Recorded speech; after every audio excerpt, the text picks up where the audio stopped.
நோய்களை தவிர்க்கக்கூடிய உணவுகளை நமக்கு சிறுதானிய பயிர்களை கொண்டு எவ்வாறு தயாரிக்க வேண்டும் என்பதை பற்றி நமக்கு விளக்க வருகிறார் டாக்டர் அமுதா அவர்கள். நம் விடியலை நிகழ்ச்சி நிறைவு பகுதியாக வரவிருப்பது உணவு பாரம்பரியம்.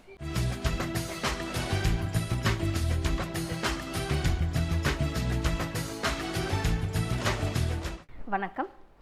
தீ அளவின்றி உண்ணான் பெரிதுண்ணின் நோய் அளவின்றி படம். மருந்துகள் அதிகாரத்தில் எனக்கு ரொம்ப பிடிச்ச திருக்குறள். நம்ம சாப்பிடக்கூடிய அளவு வந்து நம்ம அதிகமாக சாப்பிட்றதுனால நமக்கு நோய்கள் எல்லாமே வருது அப்படிங்கிறத அவர் சொல்லியிருப்பார். அந்த பெரிதுண்ணின் அப்படிங்கிறதுக்கு என்ன காரணம் இருக்குன்னு என்னுடைய ஆராய்ச்சி பார்த்திங்கன்னா, அதிகப்படியான கலோரி ஃபுட்டும் குறைந்த நார்ச்சத்து உள்ள உணவை அதிகமாக சாப்பிட்றதுனால தான் நோய்களே வருது அப்படிங்கிறத அப்படி தான் இருந்திருக்கோம் அப்படின்னு நான் நினைக்கிறேன். ஸோ எது கலோரி ஃபுட்டு அதிகமானது பார்த்திங்கன்னா, கார்போஹைட்ரேட்டு அண்ட் ஃபேட்டு, கொழுப்பு பொருட்களும் மாவுச்சத்து பொருட்களும் அதிகமாக சாப்பிடுறதும் ஒரு அதிகமான நோய் வர்றதுக்கான ஒரு காரணம். அதே போல் நார்ச்சத்து குறைவான உணவை அதிகமாக சாப்பிட்றது, அதை நம்ம பார்த்துருக்கோம் இல்லையா. எந்த உணவில் வந்து நார்ச்சத்தே இல்லை அப்படிங்கிறத பார்த்திங்கன்னா நான்வெஜிடேரியன் தான். நான்வெஜிடேரியன் சாப்பிட்றதுல வந்து நமக்கு வந்து நார்ச்சத்தே இருக்காது. அதனால தான் நான்வெஜிடேரியன் சாப்பிட்டு முடித்த உடனே நார்ச்சத்து உள்ள ஏதாவது ஒரு ஃப்ரூட்ஸை நம்ம சாப்பிட்றது மிக மிக அவசியம். அதே போல் சில பேர் வந்து ஹேபிட்டே பார்த்திங்கன்னா நான்வெஜ் தான் சாப்பிடுவாங்க. அதே போல் நார்ச்சத்து உள்ள கீரைகள் காய்கறிகள் அதெல்லாம் சாப்பிடவே மாட்டாங்க, அது எனக்கு பிடிக்காது அப்படின்றவாங்க. சில குழந்தைங்களுக்கும் இதே மாதிரி சில உணவு பழக்க வழக்கங்களில் இது வந்து சாப்பிடாமல் இருக்கிறது வந்து ஒரு மாதிரி நோய் வரதற்கான வாய்ப்புகள் மிக அதிகம் உண்டு. இதனால் என்ன உறுப்பு பாதிக்கப்படும் அப்படின்னு கேட்டிங்கன்னா, நம்முடைய வயிறும் குடலும் தான். ஏன்னா அந்த வயிறும் குடலும் தான் நம்மளுடைய டைஜஷனுக்கு மிக முக்கியமான உறுப்புகள்.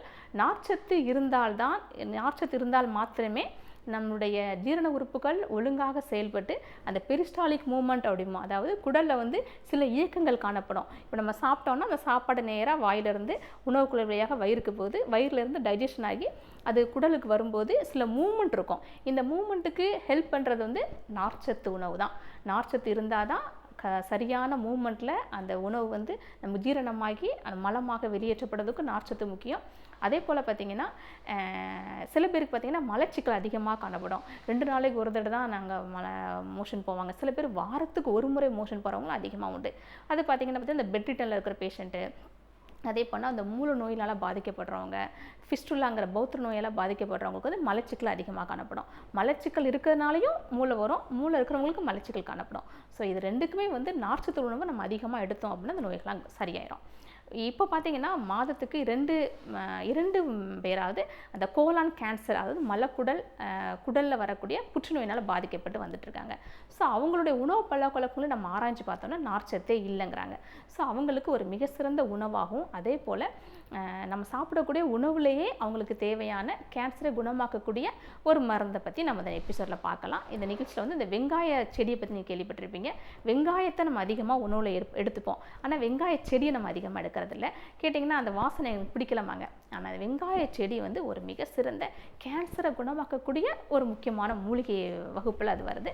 அதிலிருந்து எப்படி ஒரு மருந்து செஞ்சு நம்ம வந்து நார்ச்சத்து உணவாகவும் எடுத்துக்கொள்ள முடியும், அதே போல் கேன்சருக்கு அகேன்ஸ்டாக வேலை செய்யக்கூடிய ஒரு என்சைம் அதுலேருந்து எப்படி எடுத்துக்கலாம் நம்ம பார்க்கலாம். புற்றுநோய்க்கு மருந்து செய்ய தேவையான பொருட்கள்: நித்திய கல்யாணி பூவிதழ், வெங்காயத்தாள். புற்றுநோய்க்கான ஒரு ஹெர்பல் மருந்தை பற்றி பார்த்துட்டு வரோம். முக்கியமாக நித்திய கல்யாணி ஃப்ளவர். நித்திய கல்யாணி நம்முடைய நாட்டில் மானாவாரியாக பயிராகக்கூடிய ஒரு முக்கியமான பயிர். இங்கேருந்து அதிகமாக இது ஏற்றுமதியும் பண்ணிகிட்ருக்காங்க.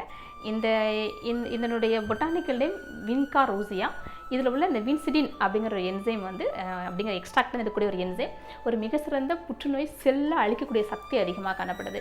அதாவது இதோட எக்ஸ்ட்ராக்டை எடுத்து லேபில் உள்ள அந்த அல்பினோ ரேட்ஸ் கொடுத்து பார்க்கும்போது, அந்த புற்றுநோய் கட்டி உள்ள ரேட்ஸுக்கு தான் நம்ம கொடுத்து பார்ப்போம். அப்படி பார்க்கும்போது அதனுடைய வளர்ச்சி வந்து ஒரு 40 நாளையில் பார்த்திங்கன்னா அந்த வளர்ச்சியினுடைய எம்எம் வந்து குறைய ஆரம்பிச்சது. ரேட்டோடைய வெயிட்டும் கூட ஆரம்பிச்சது. இதுவே நமக்கு ஒரு மிகச்சிறந்த ஒரு குட் இண்டிகேஷன் ஃபார் ட்ரீட்மெண்ட்னு எடுத்துக்கலாம். இந்த ஃப்ளவரை வந்து புற்றுநோயை வராமல் தரக்கூடிய சக்தி இதுக்கு அதிகமாக காணப்படும். ஸோ வாரத்தில் ஒரு நாளாவது இது எல்லாருமே எடுத்துக்கிறது மிக நல்லது. அது கூட நம்ம இந்த நிகழ்ச்சியில் வந்து வெங்காயத்தாளை நம்ம எடுத்துருக்குறோம். வெங்காயத்தாளில் அப்படி என்ன இருக்குது அப்படின்னு நீங்கள் எல்லாம் கேட்கலாம். நிறைய பேருக்கு இதனுடைய வாசனை பிடிக்காதனால இது வாங்கவே மாட்டோம். வெங்காயம் வாங்குவாங்க, ஆனால் இது வாங்கவே மாட்டோம். இந்த வெங்காயத்தாள் வந்து ஒரு மேஜிக் க்ரீன் சொல்லலாம், ஒரு மேஜிக் ஸ்டிக் அப்படின்னு சொல்லலாம், ஒரு மேஜிக் ஒரு செடி இது. ஏன்னா இது வந்து வயிற்றில் உள்ள புற்றுநோய், முக்கியமாக stomach cancer, colon cancer, anal cancer, அதாவது வயிற்றில் வரக்கூடிய புற்றுநோய் அண்ட் இன்டெஸ்டைன் குடலில் உள்ள புற்றுநோய்க்கு ஒரு மிக சிறந்த மருந்து. இதில் உள்ள இந்த அலை சல்ஃபேட் அப்படிங்கிற ஒரு என்சைம் இருக்குது. இது வந்து இந்த புற்றுநோய் வயிற்றில் உள்ள புற்றுநோயை முக்கியமாக குணமாக்குற ஒரு சக்தி காணப்படுது. அது மட்டும் இல்லாமல் புற்றுநோய்க்கான மருந்தான அப்போ நமக்கு தேவையில்லைன்னு நினைக்கக்கூடாது. மூல பைல்ஸ் ப்ராப்ளம் இருக்கிறவங்க, ஃபிஸ்டுலா ப்ராப்ளம் இருக்கிறவங்க, அதே போல் வயிறு அல்சரில் ரொம்ப நாளாக கஷ்டப்படுறவங்க, chronic ulcer it's induced cancer தான். எந்த ஒரு நோயுமே ஒரு இடத்துல அதிகமாக இரிட்டேட் பண்ணிகிட்டு இருக்கும்போது அது கேன்சராக மாறதுக்கான வாய்ப்பு மிக அதிகம். ஸோ வயிற்று புண்ணுக்கு ஒரு மிக சிறந்த மருந்து. வயிற்றுப்புண் அல்சர், எனக்கு அல்சர் இருக்குன்னு சாதாரண சொல்லிட்டு போயிட்டே இருப்பாங்க. ஆனால் அல்சர் வருஷ காலமாக இருக்கும்போது அது கேன்சராக மாறதுக்கான வாய்ப்பு மிக அதிகம். அந்த செல் திடீர் மாற்றம் மாறதுக்கான வாய்ப்பு மிக அதிகம். ஸோ அல்சர் இருக்கவங்க நீங்கள் வந்து தினமும் இதை நீங்கள் எடுத்துகிட்டு வரலாம். இதை உங்கள் ரெசிபி உங்களுக்கு என்ன டேஸ்ட் எப்படி வேணுமோ இதை பொரியல் பண்ணி சாப்பிட்லாம், கூட்டு பண்ணி சாப்பிட்லாம், உப்மாவில் போட்டு சாப்பிட்லாம், சாலட் மாதிரி பண்ணி சாப்பிடலாம். உங்கள் விருப்பம் எப்படினாலும் நீங்கள் சாப்பிடுவாங்க. ஸோ இந்த நிகழ்ச்சியில் இது ரெண்டையும் கலந்து வயிற்றில் உள்ள புற்றுநோய்க்கு எப்படி ஒரு மருந்து செய்யலான்னு பார்க்கலாம். இந்த வெங்காயத்தில் நல்ல கழுவி இதே மாதிரி அரிஞ்சு எடுத்துக்கோங்க. இதில் 1 கப் வெங்காயத்தாள் இருக்குது. நான் ஒரு கப் அளவுக்கு வெங்காயத்தாள் நல்லா அரிஞ்சு போட்டிருக்கேன். இது கூட ஒரு 100 ml தண்ணீர் விடுங்க. தண்ணீர் நல்லா கொதிக்கும்போது நம்ம இந்த ஃப்ளவரை ஒரு 5 ஃப்ளவர் போட்டாலே போதும் நமக்கு. இது ஒரு மிக சிறந்த புற்றுநோயினுடைய செல்லுடைய அழிக்கிற சக்தி இதுக்கு அதிகமாக காணப்படுது.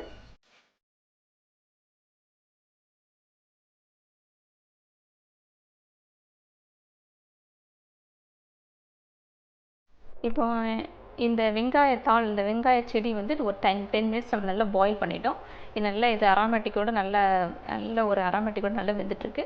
ஸோ இது கூட நம்ம என்ன பண்ணுறோன்னா இந்த நித்திய கல்யாணி ஃப்ளவரை ஒரு 5 ஃப்ளவர் நம்ம போட்டுடலாம்.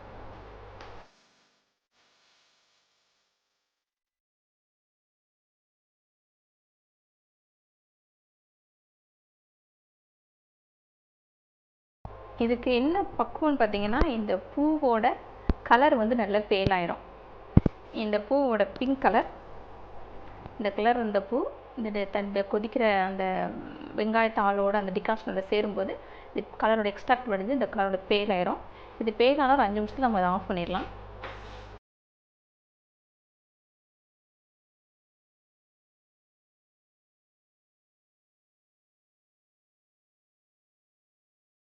இந்த வெங்காயத்தாளில் உள்ள க்ரீன் கலர் நீங்கள் போடும்போது என்ன கலரில் நம்ம போட்டோமோ அதே கலரில் தான் இருக்கும் பாருங்களேன். இதனுடைய அந்த குளோரோஃபில் வந்து மாறவே மாறாது. இதான் இதில் உள்ள பெரிய பெக்குலிட்டியான ஒரு கேரக்டர்னு சொல்லலாம். எல்லாமே வேக வச்சு எடுக்கும்போது அந்த க்ரீன் கலர் மாறும் இல்லையா, இந்த எக்ஸ்ட்ராக்ட் அப்படியே இருக்கும். இதான் 100% குளோரோஃபில் உள்ள ஒரு பிளான்ட்டு. ஸோ நல்ல வயிற்று சம்மந்தப்பட்ட நோய்கள் எல்லா நோயுமே குணமாக்கக்கூடியது. அதோட குடலில் உள்ள கேன்சர் வராமல் இருக்கக்கூடிய சக்தியும் இதுக்கு அதிகமாக காணப்படுது. நார்ச்சத்து உணவு இதுவரைக்கும் எடுக்காதவங்க, நான்வெஜிடேரியன் தான் அதிகமாக சாப்பிட்றவங்க, வாரத்தில் 2-3 நாளாவது இந்த வெங்காயத்தால் நீங்கள் டிகாஷன் எடுத்து சாப்பிட்டு வரலாம்.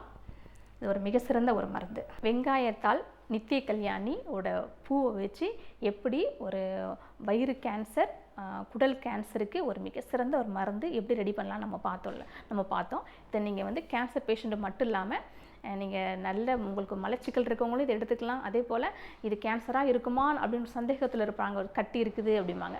ஸோ அப்படி பயம் இருக்கிறவங்களும் இதை நீங்கள் அதிகமாக எடுத்துக்கலாம். மூல நோய்க்கு ஒரு மிக சிறந்த மருந்து இதுதான். இதை நீங்கள் சாப்பிட்டு வரலாம். வாரத்திற்கு 3-4 முறை இதை சாப்பிட்டாலே போதும். ஒரு மிக சிறந்த நிவாரணத்தை நீங்களே பார்க்க முடியும். அடுத்த நிகழ்ச்சியில் வேறொரு முக்கியமான மூலிகையோட நான் உங்களை சந்திக்கிறேன். நன்றி, வணக்கம். என்ன நேயர்களே, விடியலிவா நிகழ்ச்சியில் வந்த அனைத்து பகுதிகளும் மிகவும் சுவாரஸ்யமாகவும் பயனுள்ளதாகவும் அமைந்திருக்கும் என்று நம்புகிறோம். மீண்டும் விடியலிவா நிகழ்ச்சியில் உங்கள் அனைவரையும் சந்திக்கும் வரை உங்களிடமிருந்து விடைபெறுவது உங்கள் ஷிவானா.